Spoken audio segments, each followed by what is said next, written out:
Hello everyone, and welcome to SUNUP. I'm Lyndall Stout.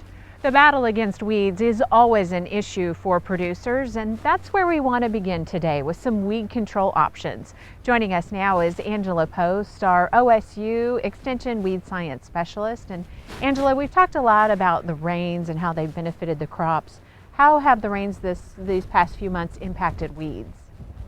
Well, we have been very lucky this season to have good rain at the proper timings to get our wheat in the ground. And we've had several rains since many producers put their wheat in the ground. We did get an early flush of weeds this season, and I think many producers were able to take care of that weed flush with their final tillage pass and tillage systems.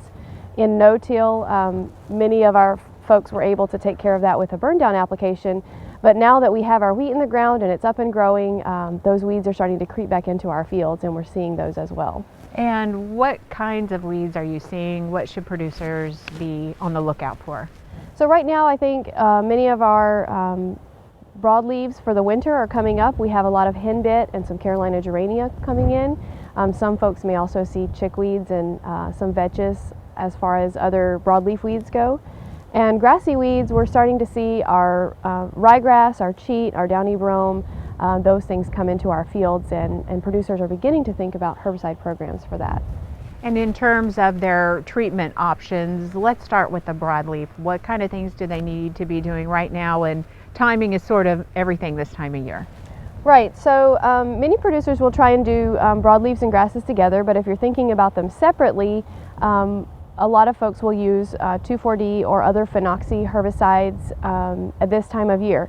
So you want to be very careful about timing on that in order to prevent yield loss. For 2,4-D and dicamba applications, it's important to wait until after the 2 to 4 leaf stage. We want to be applying during the tillering stage, which is essentially now, and then prior to jointing in the wheat. After jointing, we also have opportunity for injury from 2,4-D and other phenoxy herbicides. That's some good advice on the broadleaves. What about the grassy weeds that you're seeing? What kind of treatment should they be doing, and timing not quite as critical? For grassy weeds, timing is not critical as far as injury to wheat goes, but it's going to be critical for your actual weed control. We want to have very small, our grasses to be very small when we make applications. And most folks are thinking about products like Finesse and Glean. A lot of folks have already gone out with PowerFlex to take care of their grassy weeds. And some of those products also do have activity on broadleaves as well. Okay, Angela Post, our Extension Weed Science Specialist. Great advice. Thanks a lot, and we'll see you soon. Thank you. Now, one of the goals, of course, of weed science research and other agricultural studies is to help producers reduce losses. Reducing crop losses and maximizing yields. Those are just a couple of the topics we covered with the author of this book called Bread, Beer, and Seeds of Change. Tom Sinclair is an ag researcher and professor at North Carolina State University. We've had substantial yield increases in our crops over the years, and of course that's accounted for increased productivity for the United States. And then there's been advances in dealing with some of the pests, of course, weeds and insects, and those are always key to keeping high production. So there's, these are important things that have happened in the last 30 or 40 years. In terms of production, however, Sinclair believes maximum yields will soon level out. You can look at how much water and how much nitrogen that are available for our crops. And when we look at that and what the physiological processes are to turn those into yield, we're reaching about the limit that we can get. Now there's some tweaking, and of course that's what we're working on yet, to get it as close as we can. The key will be to reduce the potential for losses, with research on new techniques and the cooperative extension system to help spread the word to producers. Problems have to be identified in terms of what are causing growers to have difficulties. And then we address those with a whole complement of people at all different levels, from pretty basic people, we may need physicists involved, chemists, all the way up to those in the extension that help us put this in the field. So I don't think there's one target. We just find out what the key problems are and then try to bring all the relevant people together to really address it. The issues now are going to be complex. By definition, we've taken care of the easy problems, so we need to really throw a lot of effort and a lot of people addressing these problems.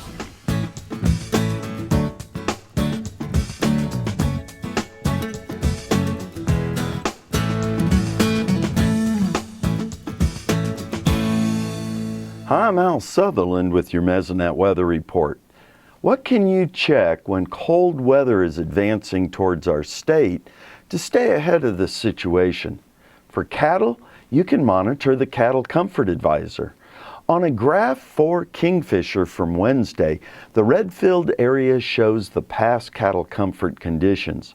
The recorded air temperature is the solid blue line.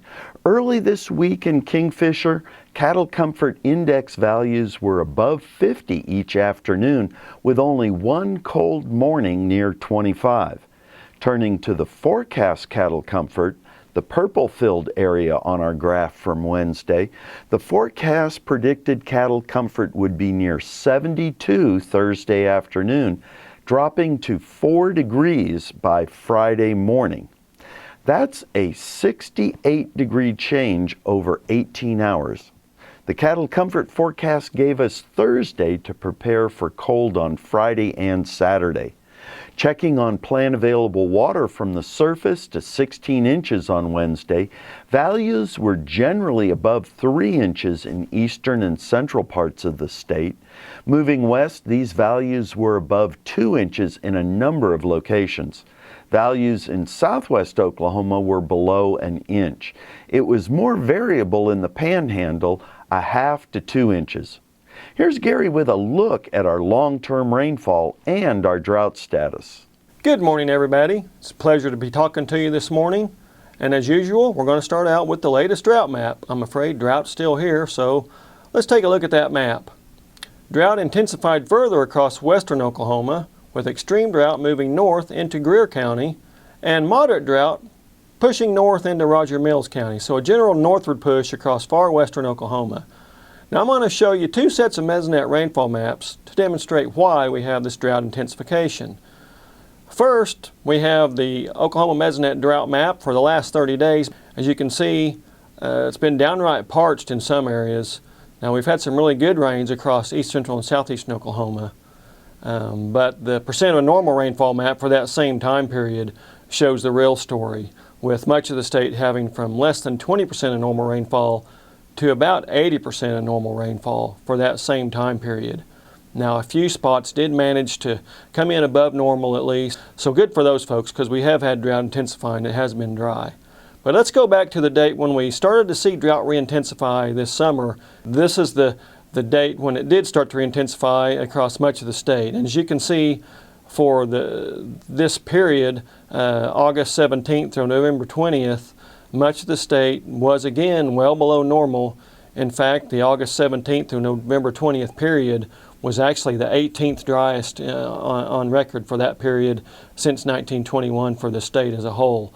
And you can see some of those areas with that, again, less than 40% of normal rainfall. So even though some of you might have gotten some frozen precipitation and caused you some problems, you know, we need that moisture. So let's try and see a little bit of the good, even though it might have came with something bad. That's it for this time. We'll see you next time on the Mesonet Weather Report.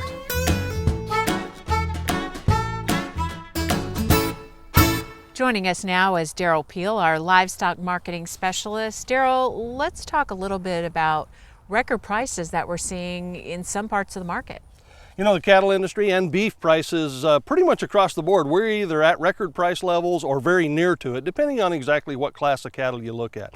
Fed cattle prices have been above $1.30 a pound.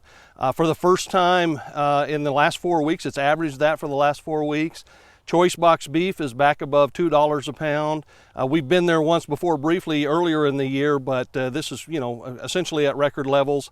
Heavyweight feeder cattle prices are at record levels, and the lightweight calves are not quite at record levels. We haven't quite exceeded the spring of 2012 yet, but you know, we've seen very strong demand for the calves the last couple of weeks with the prospects for wheat pasture that we have this fall. Okay, let's switch gears, talk a little bit about replacement heifers and how the market is looking there.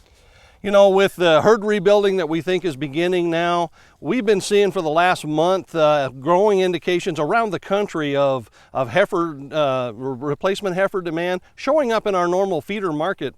And most recently, it really showed up in Oklahoma. We hadn't seen it prior to this last week, but in Oklahoma, we had several sets of heifers designated as replacements that sold in the feeder auctions at prices well above the steer prices of the same weight. And that's something we've never really seen before.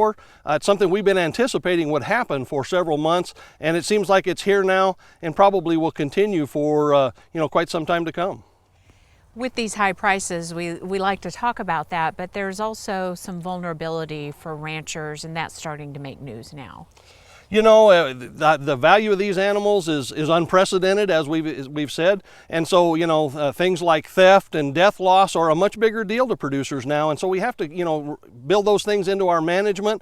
I think the prospect of cattle theft is one that most producers don't think about really managing any differently for, and yet we probably ought to give some more thought to it with the value of these animals and the fact that theft rates are up significantly across the country. And in terms of prices, we're starting to wind down 2013. Do you think these trends will continue into the new year? You know, I think what's happening now in the fourth quarter of 2013 is really sort of a foretelling of what we can expect for the whole year next year. We're seeing this market transition into that much tighter supplies. It's really the post-drought effect, and even though we are not 100% sure that we're out of the drought, it could reemerge. But in general, it looks like we're going to see significantly reduced beef production, cattle slaughter, numbers are down. We're going to continue to see record prices across the board from cow-calf all the way up through retail beef prices. 2014 is going to be a year of new records really across the board. Okay, Daryl Peel, our livestock marketing specialist. Thank you.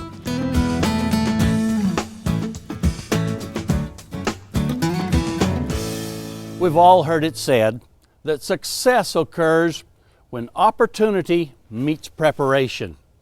Well, I think now is a good opportunity to prepare for the upcoming spring calving season. May not occur until February and March, but now's a good time to do our walkthrough of our pens and our calving sheds to make sure that the gates and the fences and the crowding areas are in good working order, so that we know that these things are ready to go and we don't find a problem in the middle of the night, in the middle of the winter, when we've got that desperate situation of a cow or heifer that needs our help. Now's a good time also to put together a protocol as to what to do when someone on the ranch sees a cow or heifer in the throes of calving that's having some difficulty.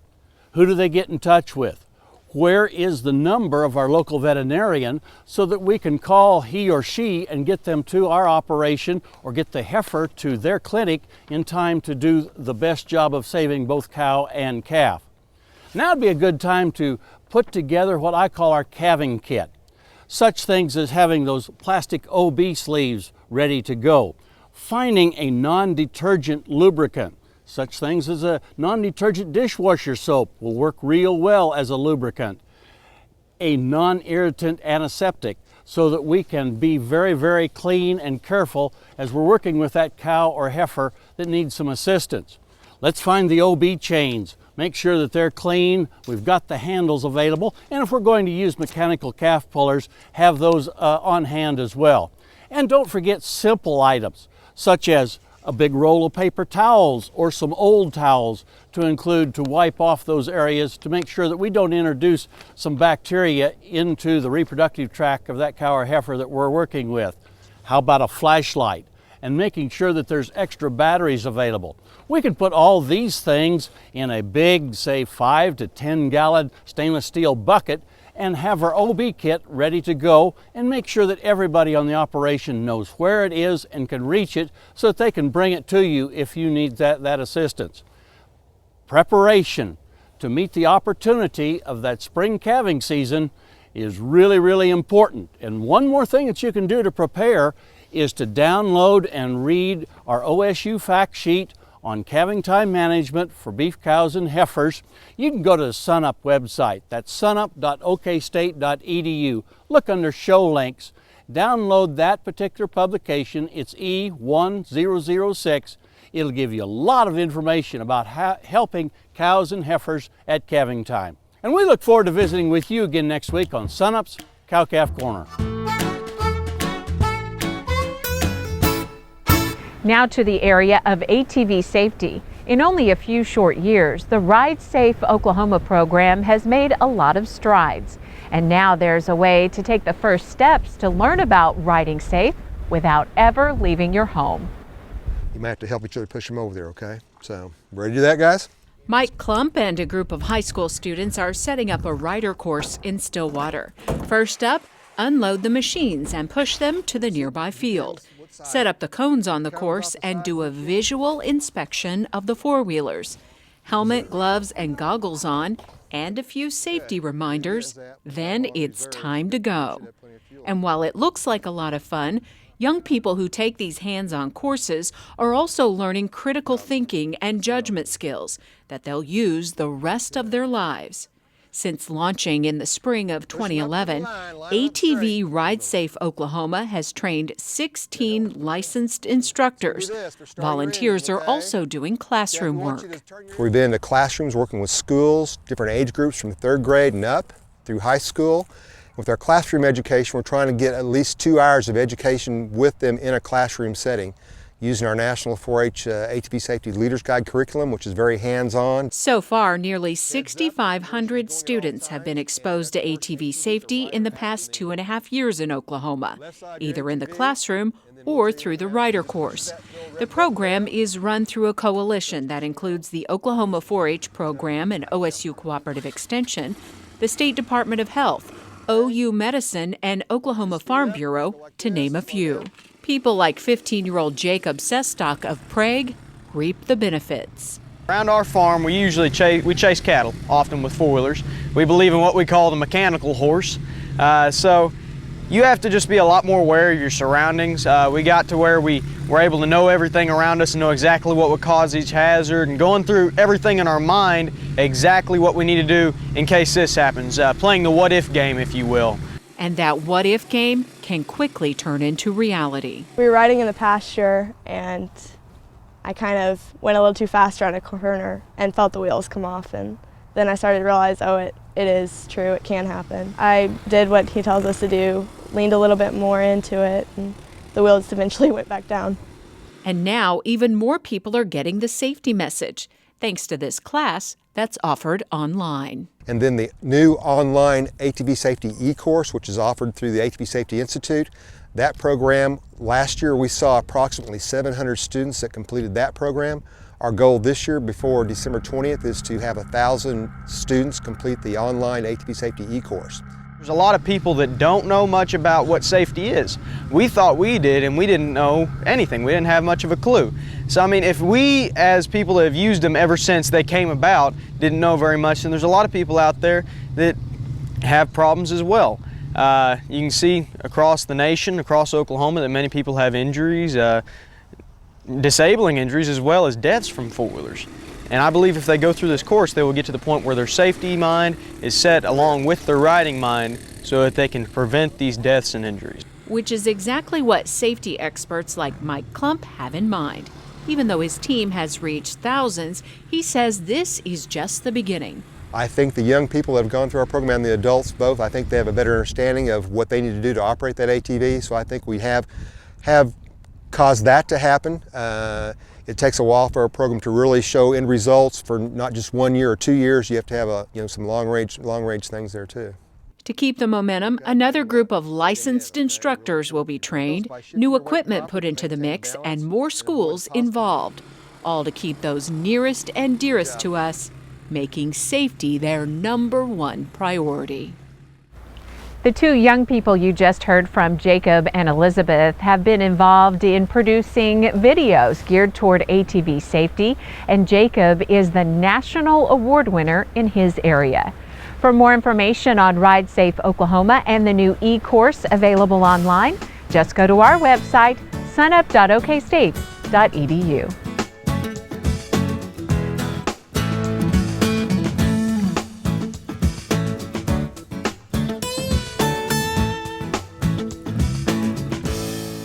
Joining us once again is Kim Anderson, our grain marketing specialist.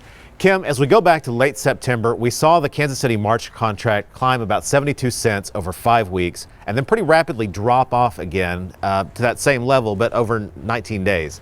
Let's start out with why it made that climb. What was behind that? Well, as we came into mid to late September, I think the market recognized that total wheat stocks in the United States were relatively tight, significantly 170, 180 million bushels less than last year. Hard red winter wheat stocks, we'd had good exports below 200 million bushels, so stocks were tight. We were planting the hard red winter wheat crop, the planting conditions, we had dry conditions in some areas, too wet conditions others, so we wasn't getting the 2014 crop in good conditions. And then in Australia, they had some late freezes. As anticipated that they damaged the crop, that their yields were going to be below normal, and they was going to have less wheat to export and to compete with our exports, and so prices went up. All right, so that's the rise, but then why did they fall so rapidly? Well, two out of three of those things changed. Of course, stocks in the U.S. remained the same as they were. However, anticipated demand, exports, went down. Australia, they started their harvest. Their yields were higher than expected when we heard that before.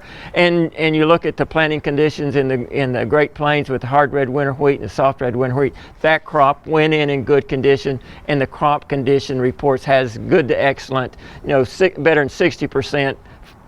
Compared to 52% on average, and just a little over 30% last year. All right, so right now that March contract sitting right about $7. Where can it go from here? Well, we're watching that $6.94. That's the support level. If it breaks through that, and I'd say the odds are against that, probably 60-40, something like that, that'll go down 35 cents. If it holds this $6.94, stay above that, then we've got a potential 35-cent increase. And right now, I think the odds are it's going to build a floor and just waddle around and maybe possibly gain that 35 cents back, or at least a portion of it. All right, so then advice for producers who still have some grain in the bin. Well, decide when you want to have it sold. If you want to have it sold by the first year, just pull all the trigger right now or stagger it out between now and the first. All right, good information as always. Kim Anderson, our grain marketing specialist.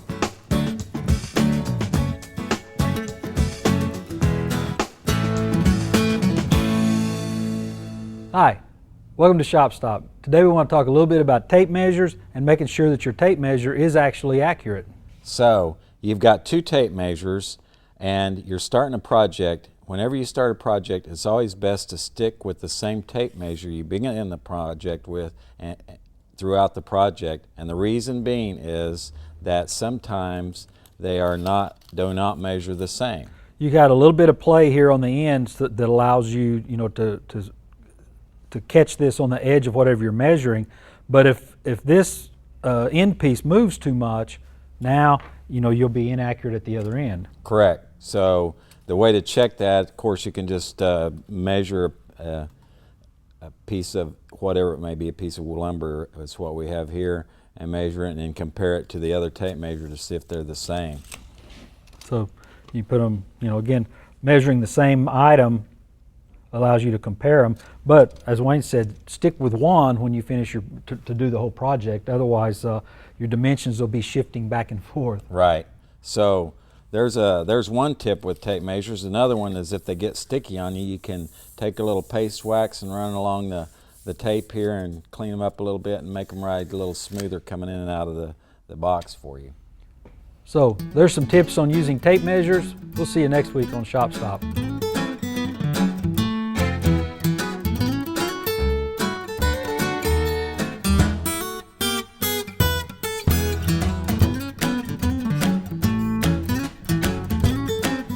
In 2013, SUNUP traveled to every corner of this great state to tell the story of amazing Oklahoma agricultural producers. Now we need your help to decide which stories are the favorites of 2013. Take a couple of seconds and visit the SUNUP Facebook page to cast your vote. Then watch for your favorite SUNUP story in the Best of 2013 show at the end of December. Vote for your favorite today at facebook.com/SUNUPTV.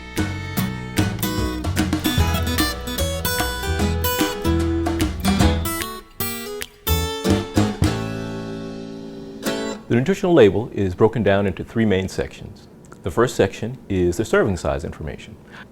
The information in this section is presented in a particular way. You have the household measure followed by the metric measure. It's optional to have ounces or fluid ounces immediately preceding the metric measure. And this extra bit of information just gives the consumer a better idea of what a single serving size actually is. The second component of the nutritional label is the nutrition information. This information is also presented in a particular way. The left column has the amounts for all of the different nutrients. The right column has the percent daily values for all of the different nutrients. And this is true for all of the different things that you'll see in that section except for trans fat, which doesn't have a percent daily value because that hasn't been defined. This section is also responsible for all of the different nutrient claims that you might find on the outside of the package, low fat, high in fiber. Those claims are based on the information contained in this section of the nutritional label. The final section of the nutritional label is the footnote.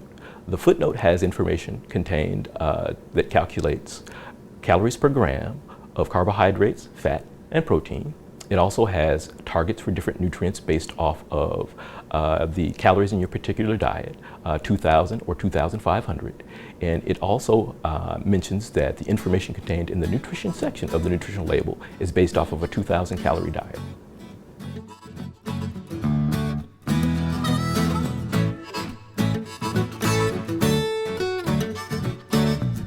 That'll do it for us this week. Remember, you can find us anytime at sunup.okstate.edu, and be sure to go to Facebook and vote for your favorite SUNUP stories of 2013.